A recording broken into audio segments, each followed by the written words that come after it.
A few rules updates for the Chaos Knights today, some questions from the Codex answered, and a rather weird clarification to say that one part of a rule basically does nothing.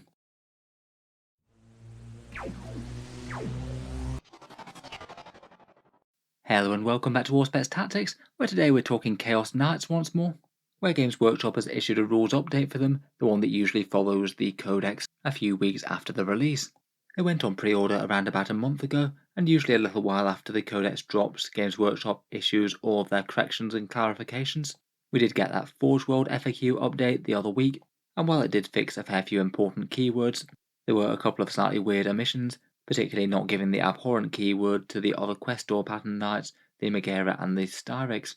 Since that one, there's also been another extremely mini FAQ for the knights. They updated that Forge World document once more and had a small clarification for the Imperial Knight counterparts, basically just stating the Armiger Moirax, which has the Armiger class keyword in the Forge World compendium, that still gets all access to the stratagems and things for the Imperial Knights.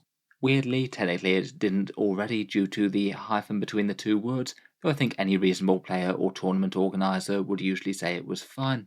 I guess it doesn't really hurt to close that loophole though, so good for that. Though I still think it is kind of weird that the Lawless get the Megara to function as a standard Questoris Knight, but the Chaos Knights don't get it as an abhorrent for some reason. I don't know if they just think it'd be too strong with the favours of the gods or something. It does seem deliberate, as they've issued that Forge World FAQ twice now, so they definitely had a chance to update it if they wanted to. In any case, for the actual Codex Chaos Knights rules changes, it's a fairly short and sweet little document, 3 bits of errata and 1 FAQ, the FAQ one perhaps being the weirdest and causing the most consternation. Starting out with the errata bits, the first change is to the Wardog stratagem Along Leash. That's the one that allows you to put a Wardog somewhere on the board automatically within range of one of the big knight buffs until the end of the turn. So say giving it reroll 1s to hit at range with the Desecrator, reroll 1s to hit with the Rampager, or Heroic Intervention via Dread Dominion from the Despoiler.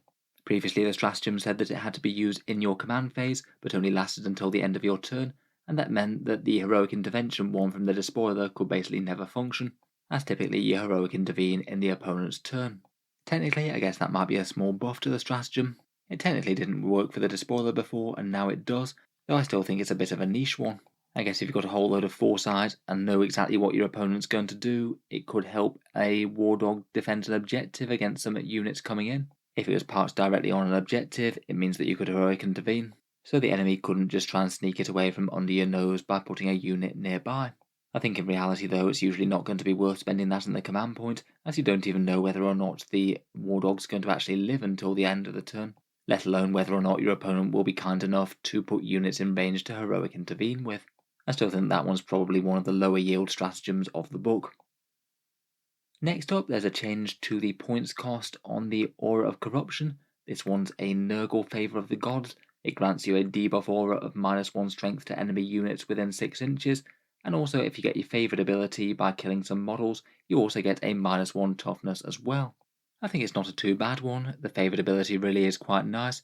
You could potentially put an enemy at -1 toughness, then hit them with firepower elsewhere on the board. The issue that they had to fix with this one was that it had 2 different points values, one in one section of the book saying it was 25 points on the Wardog and 35 on the Tyrants, and then another section elsewhere saying it was the other way round. As with most of the favours, they have said that it costs more on the Tyrant than it does on the Wardogs. It does affect a bigger knight to be fair, but to be honest I think this one might have been stronger on Wardogs anyway, as you're more likely to be venturing forward with them and actually putting enemies within their debuff range. I suppose having the Nurgle keyword isn't the worst thing either. It does allow you to use the stratagem to allow them to fight on full profile, Abominable Constitution, and I think that's a fairly reasonable draw to having the Nurgle keyword, even if I'd argue that their favours aren't enormously outstanding compared with the rest. Next up, there's a tweak to the Storm of Darkness secondary. This one's a knight-specific Shadow Operations one that allows you to go around cursing objectives. Each one that you curse gets you 3 victory points, and then also acts as a nice little debuff to leadership if you do manage to do the objective.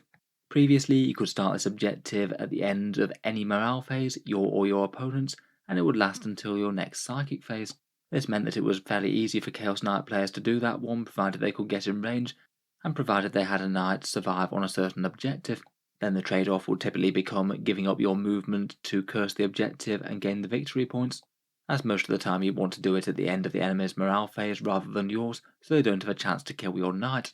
This one now has been nerfed though, it now has to happen at the end of your morale phase, not your opponent's, so it does mean that as soon as your knight starts doing it, your opponent's really going to be very incentivized to try and bring that knight down if they can.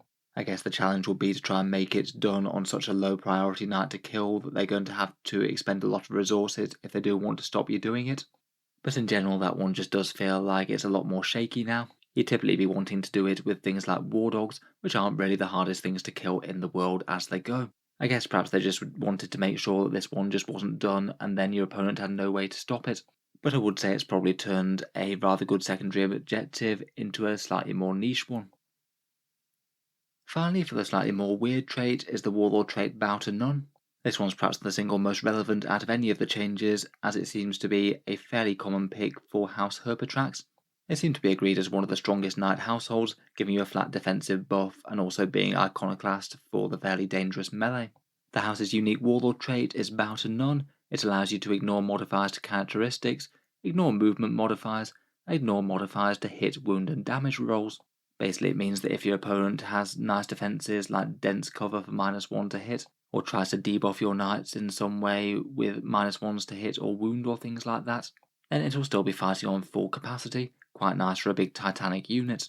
The slightly weird bit of wording in this trait though said that you get to ignore modifiers to damage rolls, and this FAQ does indeed seem to have clarified that damage rolls are only when a dice is rolled, and it would have to be specified in the actual rule that it modified damage rolls and not just the damage characteristic of attacks as most rules do.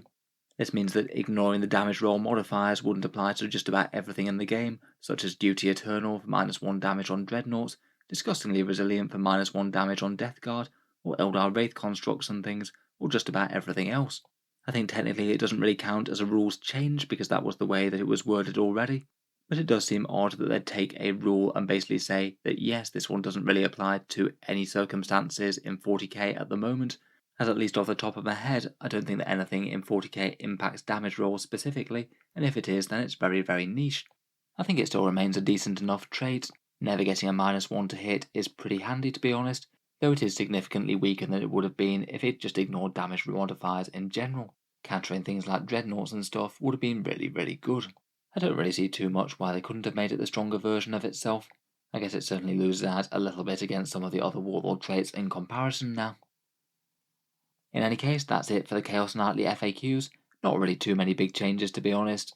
A few basic answers to some questions, even if the last one seems a bit of a strange one. I don't know if the Imperial Knights are just getting away without an FAQ at this stage and they feel that everything's working, or whether or not we might see an FAQ for them later in the week. If we get anything interesting on it, I'll certainly cover it on the channel. In any case, I look forward to hearing your thoughts on the changes. Nothing enormously major, but a few interesting things. If you've enjoyed the video, feel free to subscribe to Auspex Tactics, where I'll certainly keep up the regular 40k videos, including any other new or exciting things for the Chaos Knights. I'll hopefully be doing a Chaos Knights household comparison video in the near future. Finally, if you have been enjoying all the videos on the channel, I would just like to mention that Auspex Tactics does have a Patreon page, which you can find links down in the video description below if you're interested. Channel patrons do get a fair few advantages, seeing certain videos early, regular votes to see what sort of things happen next on the channel, and automatic entry into the regular prize giveaways with a chance to win some really big model kits each month. If any of that sounds good to you or you'd just like to help support, the link is down in the video description. In any case, a massive thank you for listening, and I'll hope to see you guys next time.